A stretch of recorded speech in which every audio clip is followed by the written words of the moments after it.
Saudara-saudari terkasih, apakah saudara sudah memulai hari ini dengan penuh sukacita dan punya niat untuk berbuat baik meskipun kecil?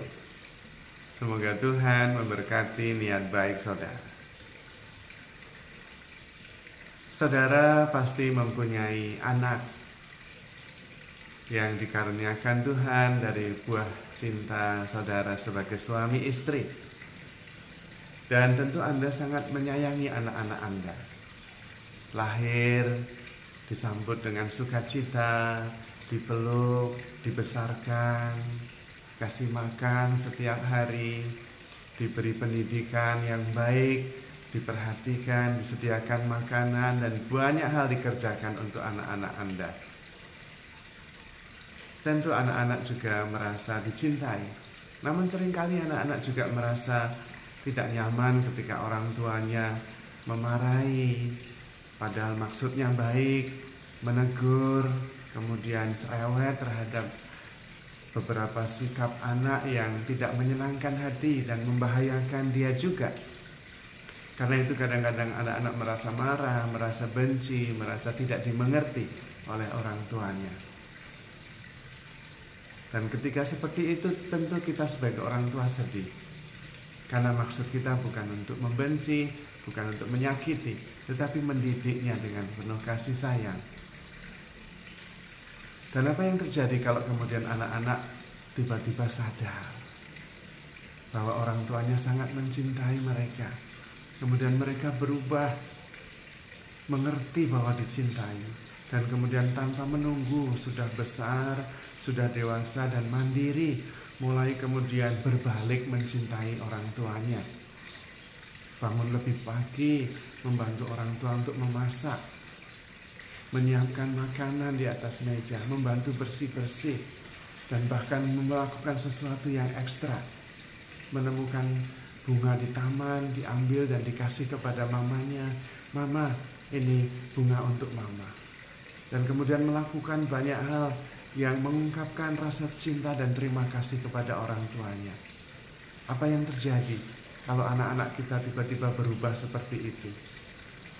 Mereka merasakan cinta orang tua, merawat, membesarkan, memberi pendidikan bukan karena kewajiban, tetapi karena cinta. Dan kemudian membalas mencintai dengan tindakan yang konkret dan nyata. Apa yang kita rasakan?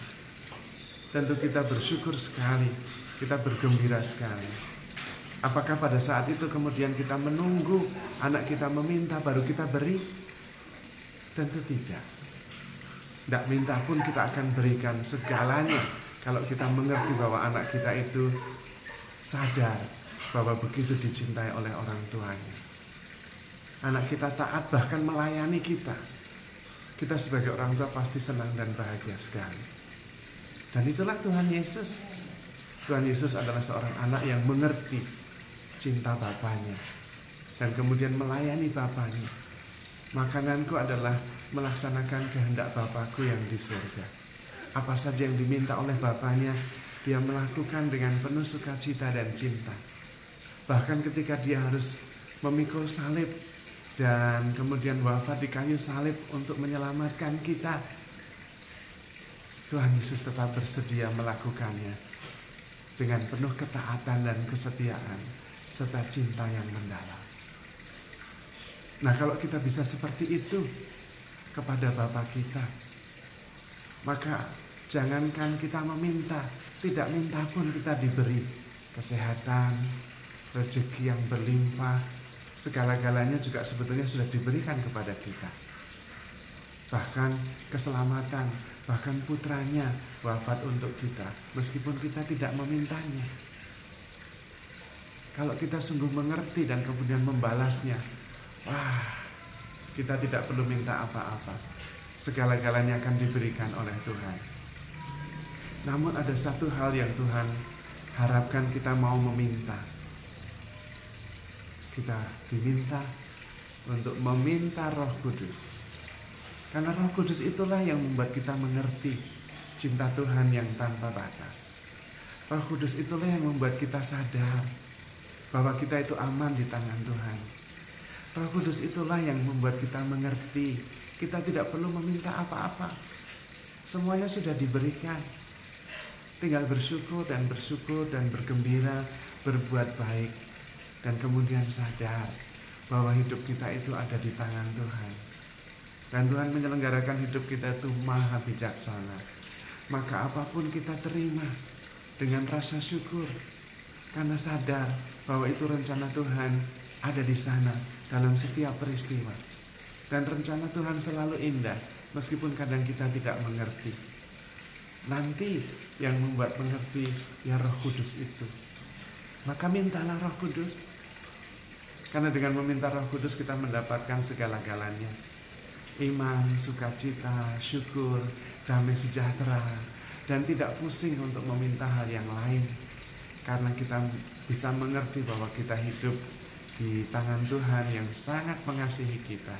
Dan karena itu kita pasti aman, tenang, damai sejahtera, tidak punya masalah apapun juga. Hidup dalam kedamaian, dalam cinta, dalam rasa syukur setiap saat. Karena Roh Kudus ada di dalam diri kita. Sehingga hidup kita selaras dengan kehendak Tuhan. Dan karena itu yang ada adalah damai, sukacita, dan syukur. Mengapa hidup kita begitu sulit, menderita? Karena ada resistensi dalam diri kita. Ada penolakan terhadap peristiwa yang terjadi, yang sedang dikerjakan oleh Tuhan, yang sebetulnya itu untuk kebaikan kita juga. Dengan Roh Kudus kita bisa mengerti segalanya, menerima segalanya, mengharapkan segala sesuatu, percaya segala sesuatu, sabar menanggung segala sesuatu. Dengan cara itu kita bisa menghayati kehidupan ini dengan penuh rasa syukur, dengan penuh sukacita, damai sejahtera, dan tidak muyak memikirkan banyak hal. Karena kita sadar bahwa hidup ini Tuhan yang menyelenggarakannya, dan kita bersyukur boleh ambil bagian dalam setiap peristiwa. Apalagi bersyukur bersama Tuhan yang membuat kesadaran kita makin dalam akan cinta Tuhan yang selalu ada untuk kita. Maka mintalah rahmat Roh Kudus agar kita bisa mengerti kasih Tuhan, agar kita bisa sadar bahwa hidup kita itu menakjubkan karena selalu ada di dalam tangan Tuhan yang sangat mengasihi kita. Maka saudara-saudari terkasih, kita tidak perlu khawatir, tidak perlu gelisah, karena sebetulnya kita tidak tahu banyak hal apa yang akan terjadi. Mohonlah rahmat Roh Kudus supaya kemudian kita bisa mengerti bahwa Tuhan jauh lebih bijaksana daripada yang kita pikirkan. Sehingga kita selalu merasakan damai, digerakkan oleh kasih, karena Roh Kudus adalah roh cinta kasih sendiri. Jadi saudara-saudari terkasih, handle yourself with care, because you are loved. Tuhan memberkati.